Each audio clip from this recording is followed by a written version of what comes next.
இன்றைக்கி நம்ம ரொம்ப குயிக்காக பண்ணக்கூடிய ஒரு ஹெல்த்தியான பிரேக்ஃபாஸ்ட் ரெசிபி தான் பார்க்க போகிறோம்.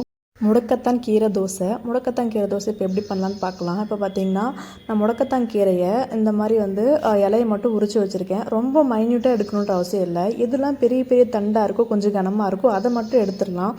குட்டி குட்டி தண்டாக இருக்கிறத நம்ம அப்படியே ஆட் பண்ணிக்கலாம். குட்டி குட்டி தண்டு ஒன்றும் பண்ணாது, நல்லா கிரைண்ட் ஆகிடும். ஸோ குட்டி குட்டி தண்டுலாம் விட்டுருவோம். பெருசாக எது நம்ம கொஞ்சம் கனமாக இருக்கோ அதை மட்டும் தனியாக உரித்து எடுத்துக்கலாம். இந்த மாதிரி எல்லாத்துக்கும் உரிச்சிட்டு இதை நல்லா அலசி எடுத்துக்கலாம். நான் இது எண்ணெயில் வதக்கலாம் பண்ண போகிறது கிடையாது. ஆனால் எல்லாருமே எண்ணெயில் வதக்கி தான் பண்ணுவாங்க. ஆனால் நான் அப்படி பண்ண போகிறது கிடையாது. அப்படியே ராவாக தான் பண்ண போகிறேன். ஆக்சுவலாக இப்படி பண்ணால் ரொம்ப எஃபெக்டிவாக இருக்கும் இந்த கீரை.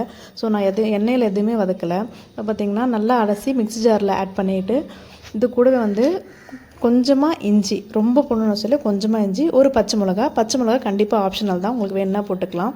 நான் போடுவேன். 1/4 ஸ்பூன் அளவுக்கு மிளகு, 1/4 ஸ்பூன் அளவுக்கு சீரகம், 2 பல்லு பூண்டு உரிக்கணும்னு அவசியம் கிடையாது, அப்படியே கூட போட்டுக்கலாம். இது எல்லாத்தையுமே ஆட் பண்ணி கொஞ்சமாக தண்ணி விட்டு நல்லா ஃபைன் பேஸ்ட்டாக அரைச்சி எடுத்துக்கலாம்.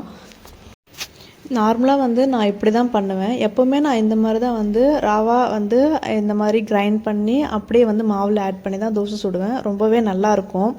எண்ணெயில் விட்டு பண்ணுறதுக்கும் இதுக்கு பண்ணுறதுக்கும் அந்தளவுக்கு எந்த டிஃப்ரென்ஸும் வராது. அதே மாதிரி அந்த ஃப்ளேவர் எல்லாமே அதே மாதிரி தான் இருக்கும் எண்ணெயில் விட்டு பண்ணாலுமே. ஸோ நான் எண்ணெயெல்லாம் எதுவுமே வதக்காமல் அப்படியே தான் பண்ணுறது. இப்போ தோசை மாவு எடுத்துக்கிட்டு தோசை மாவு பார்த்திங்கன்னா ஒரு 7 தோசை வர அளவுக்கு தான் நான் மாவு எடுத்திருக்கேன். அது கூட கொஞ்சம் உப்பு ஆட் பண்ணிவிட்டு இது ஆஃப் தான் ஆட் பண்ணுறேன். எனக்கு பாதி மறுபடியும் நாளைக்கு வேணுன்றது இதில் பாதி தான் ஆட் பண்ணுறேன். ஆக்சுவலாக பார்த்திங்கன்னா இந்த இன்க்ரீடியன்ட் கிரைண்ட் பண்ணும்போது கண்டிப்பாக சின்ன வெங்காயம் போடணும். சப்போஸ் சின்ன வெங்காயம் போட்டிங்க அப்படின்னா அன்றைக்கே அந்த மாவை காலி பண்ணிடணும், அந்த கீரையும் காலி பண்ணிடணும். கீரை விழுது கொஞ்சமாக நாளைக்கும் நான் யூஸ் பண்ணிக்க போகிறேன். அதனால தான் நான் சின்ன வெங்காயம் ஆட் பண்ணல. மற்றபடி மஸ்ட்டாக சின்ன வெங்காயம் ஆட் பண்ணி தான் ஆகணும். ஆட் பண்ணிவிட்டா அதை மறுநாள்லாம் வச்சு யூஸ் பண்ணக்கூடாது, அன்றைக்கே யூஸ் பண்ணிடணும். இப்போ பார்த்திங்கன்னா நம்ம தோசை ஊற்ற ஆரம்பிச்சிடலாம். இதுக்கு நான் நல்லெண்ணெய் தான் யூஸ் பண்ணுவேன் தோசை ஊற்றுறதுக்கு. பார்த்திங்களா தோசை எவ்வளோ சூப்பராக வந்திருக்குன்னு. நம்ம தோசை சுடும்போதே அந்த ஃப்ளேவர் நல்லா கிடைக்கும் நம்மளுக்கு.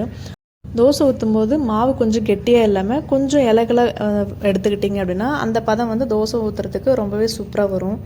இப்போ நம்மளோட பிரேக்ஃபாஸ்ட் ரெடி ஆகிடுச்சு. இதுக்கு பார்த்திங்கன்னா நான் வேர்க்கடலையை யூஸ் பண்ணி கெட்டி சட்னி அரைச்சி வச்சுருக்கேன். கெட்டி சட்னி எனக்கு பிடிக்குன்றதுனால நான் கெட்டி சட்னி அரைச்சி வச்சுருக்கேன். என் ஹஸ்பண்டுக்கு தண்ணியாக கொஞ்சம் தனியாக அரைச்சி வச்சுருக்கேன். அதுவும் இல்லாமல் இந்த தோசையை கொஞ்சம் கெட்டி சட்னி காரமாக சாப்பிட்டிங்கன்னா ரொம்ப நல்லாயிருக்கும்.